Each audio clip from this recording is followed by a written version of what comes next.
Hi friends, welcome to Gurus notification channel. நாளைக்கு IPL கிராண்டாக start ஆக போகுது. கொல்கட்டாவில் ஈடன் கார்டன் ஸ்டேடியமில் நடக்க போது டிஃபெண்டிங் சாம்பியன்ஸான கொல்கட்டா நைட் ரைடர்ஸ் இவங்க வந்து ராயல் சேலஞ்சர்ஸ் பெங்களூரு இவங்களை வந்து எதிர்த்து ஆட போகிறாங்க. ஒரு இம்பார்ட்டண்ட்டான மேட்சாக இருக்க போகுது இது. அதுக்கு முன்னாடி நான் ஒரு சில விஷயங்கள் நம்ம சேனல் சப்ஸ்கிரைபர்ஸ்க்காக சொல்லணும் அப்படிங்கிறத சொல்லிடுறேன். ஏன்னா அப்படின்னு பார்த்தீங்கன்னா எல்லா மேட்ச்க்கு முன்னாடியும் ஒரு ப்ரெடிக்ஷன்ஸ் கம்பைண்டாக ஒரு பிளேயிங் 11 இப்படி இருக்கும், என்னோடய ஃபேவரட் பிளேயிங் 11 அப்படின்னு சொல்லலாம். இது வந்து ஃபேண்டசி கிரிக்கெட்டுக்காகவோ அதுக்காகவோ இது ஜஸ்ட் என்னோடய ப்ரெடிக்ஷன்ஸ் தான். இது கம்பைன்டு பிளேயிங் 11. இந்த பிளேயிங் 11 வந்து ரெண்டு டீமும் கம்பைன் பண்ணி சொல்வேன். இது பெஸ்ட்டாக இந்த 11 பேர் நல்லா ஓரளவு விளையாடுவாங்க அப்படிங்கிற ஒரு விஷயம் ஷேர் பண்ண போகிறேன். அதை தாண்டி எந்த டீமுக்கு வின்னிங் பாசிபிலிட்டிஸ் அதிகமாக இருக்குது அப்படிங்கிறதையும் நான் சொல்கிறேங்க. ஸோ ஃபஸ்ட்டு இந்த பிளேயிங் 11 பொறுத்த வரைக்கும் நாளைக்கு ஹோம் கண்டிஷன் ஆல்மோஸ்ட் கல்கட்டாவுக்கு ஃபேவரபுளாக இருக்குது. பட் ஆர்சிபி ஒரு தரமான சைட் அப்படிங்கிறதுல எந்த டவுட்டுமே இல்லை. என்னை பொறுத்த வரைக்கும் கீப்பர் பொறுத்த வரைக்கும் Quinton de Kock and Salt இவங்க ரெண்டு பேர் கண்டிப்பாக விளையாடுவாங்க. இவங்க ரெண்டு பேர் நல்லா ஸ்கோர் பண்ணுறதுக்கான பாசிபிலிட்டிஸ் இருக்குங்க, 2 விக்கெட் கீப்பர்ஸ்.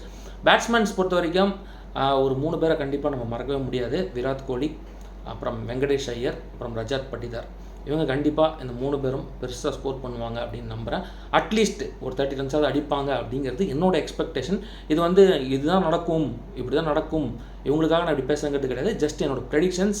உங்களுக்கு என்ன தோணுதோ நீங்கள் கமெண்ட் பாக்ஸில் தாராளமாக மென்ஷன் பண்ணுங்கள், அதையும் பார்க்கலாம். அடுத்து வந்து பார்த்திங்கன்னா ஆல்ரவுண்டர்ஸ் 5 பேர் நான் பிக் பண்ணிவிட்டேன். அடுத்த 6 பேர் யாருன்னு பார்க்கலாம். ஆல்ரவுண்டர்ஸ் பொறுத்த வரைக்கும் ஆண்ட்ரே ரசல், சுனில் நரேன், அப்புறம் லியாம் லிவிங்ஸ்டன். ஸோ ஆல்ரவுண்டர்ஸ் பொறுத்த வரைக்கும் இவங்க 3 பேர் சூஸ் பண்ணுறதுக்கு என்ன ரீசன் அப்படின்னு பார்த்தீங்கன்னா, இவங்க either with bat or ball contribute கண்டிப்பாக பண்ணிவிடுவாங்க. ஸோ இந்த 8 பேர் ரொம்ப ஸ்ட்ராங்காக இருப்பாங்க அப்படின்னு எனக்கு தோணுது. போலர்ஸ், இந்த 3 போலர்ஸில் நிறைய போலர்ஸ் எக்ஸலண்ட்டாக போடக்கூடிய போலர்ஸில் இருக்காங்க. பட் நான் இவங்க பக்கம் போகிறதுக்கு ஒரு ஸ்லைட் வேரியேஷன்ஸ் தான், மற்றபடி இவங்க தான் அப்படிங்கிறதுலாம் கிடையாது. இந்த 3 போலர் நல்லா பர்ஃபார்ம் பண்ணுவாங்கன்னு ஒரு நம்பிக்கை அப்படின்னு கூட சொல்லலாம். என்னை பொறுத்த வரைக்கும் வருண் சக்கரவர்த்தி ரொம்ப கீயாக இருக்க போகிறாரு, அதில் எந்த டவுட்டும் இல்லை. அதுக்கப்புறம் வந்து பார்த்திங்கன்னா ஆண்ட்ரி நாட்கியா வந்து ஒரு பயங்கரமான சூப்பர் போலருங்க. அவர் விக்கெட் டேக்கிங் போலர், எல்லா சுச்சுவேஷன்லையும் விக்கெட் எடுப்பார். அவர் கண்டிப்பாக என்னோடய ஃபேவரட்டில் இருப்பார். அப்புறம் கண்டிப்பாக இவரை மறக்கக்கூடாது, புவனேஸ்வர் குமார். ஸ்டார்டிங்காக இருக்கட்டும், ஃபினிஷிங்காக இருக்கட்டும் நல்ல ஒரு போலர். நடுவில் கொஞ்ச நாள் கிரிக்கெட் விளையாடாமல் இருக்கார். பட் கண்டிப்பாக சொல்கிறேன், ஐபிஎல் நிறைய ஒர்க் அவுட் பண்ணிட்டு தான் வந்திருப்பார். பெருசாக சாதிக்க போகிறார் அப்படின்னு கூட சொல்லலாம். ஒரு அன்பிரடிக்டபிள் போலர், பட் டீசெண்டாக போடக்கூடிய ஒரு போலர். ஸோ அவரும் நாளைக்கு ஆர்சிபிக்கு ரொம்ப கீயாக இருப்பார் அப்படின்னு எனக்கு தோணுது. இது ஜஸ்ட் என்னோடய பிளேயிங் 11 தான். அதுக்கப்புறம் வந்து பார்த்திங்கன்னா விராட் கோலி உங்களுக்கே தெரியும், அவர் வந்து ஐபிஎல்னாலே பெருசாக ஸ்கோர் பண்ணுவார். அது இல்லாமல் இன்டர்நேஷனல் கேம்ஸ்லாம் நிறைய ரெக்கார்ட்ஸ் வச்சுருக்காரு. ஐபிஎல் எக்கச்சக்கமான ரெக்கார்ட்ஸ், லீடிங் ரன் ஸ்கோர் அப்படின்னு எக்கச்சக்கமான ரெக்கார்ட்ஸ் வச்சுருக்காரு. அவர் நாளைக்கு எப்படி விளையாட போகிறாரு அப்படிங்கிறத பார்க்கணும். எல்லாத்துக்கும் மேலே அஜின்கியா ரஹானே டீம் எப்படி எடுத்துகிட்டு போக போகிறாரு அப்படிங்கிறதையும் பொறுத்து வந்து பார்க்கலாம்.